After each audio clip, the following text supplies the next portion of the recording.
নারীদের সবচেয়ে দুর্বল পয়েন্ট কোনটি? মেয়েদের শরীরে এমন কিছু জায়গা আছে যেখানে স্পর্শ করলে মেয়েরা অনেক বেশি উত্তেজিত হয়ে পড়ে, কিন্তু বেশিরভাগ সময়ই ছেলেরা সেই সব অংশের দিকে নজরে দেয় না। ব্যাপারটা যেন একঘেয়ে, কিন্তু কিছু জায়গায় স্পর্শ করে ভালোবেসে পাগল করে দেওয়া যায় মেয়েদের। নাম্বার 1, ঘাড়ের পিছন দিকে। মেয়েদের শরীরে এটাই সবচেয়ে গুরুত্বপূর্ণ জায়গা। ছেলেরা কিন্তু অনেক সময় এই অংশটা এড়িয়ে যায়, কিন্তু শুধু এখানে স্পর্শ করেও একজন মহিলাকে দ্রুত উত্তেজিত করা সম্ভব।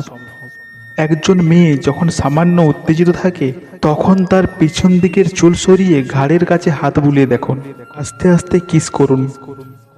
নাম্বার 2, কান। কানে হালকা স্পর্শ ও চুম্বন অনেক বেশি উত্তেজিত করে দেয়। তার কানের উপর আস্তে আস্তে নিঃশ্বাস ফেললে পাগল হয়ে পড়বে আপনার সঙ্গিনী। হালকা কামড় দিতে পারেন কানের ললিতে, জিভ দিতে পারেন কানের চারপাশের যে কোনো জায়গায়, কিন্তু কানের ছিদ্রে নয়, কারণ এটি মেয়েদের অস্বস্তিকর জায়গা। নাম্বার 3, পা।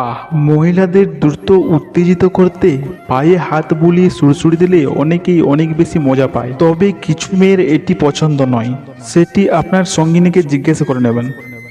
নাম্বার 4, পিঠ, বিশেষ করে পিঠের নিচে। কোমরের দিকের অংশটাতে স্পর্শ ও আদর চায় মেয়েরা। মেরুদণ্ড বরাবর চুমু দিতে দিতে নিচে নেমে যান, তার উত্তেজনা আরও বাড়বে। নাম্বার 5, কলার বোন।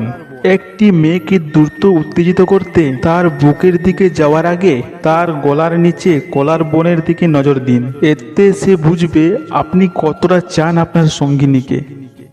এই ছিল নারীদের দুর্বল পয়েন্ট সম্পর্কে আজকের ধারণা। নিয়মিত হেলথ টিপস এবং ভালোবাসার পোস্ট পেতে চ্যানেলটিকে লাইক ও সাবস্ক্রাইব করে সাথে থাকুন। আবার দেখা হচ্ছে নেক্সট ভিডিওতে। ততক্ষণের জন্য সুস্থ থাকুন, ভালো থাকুন, টেক কেয়ার।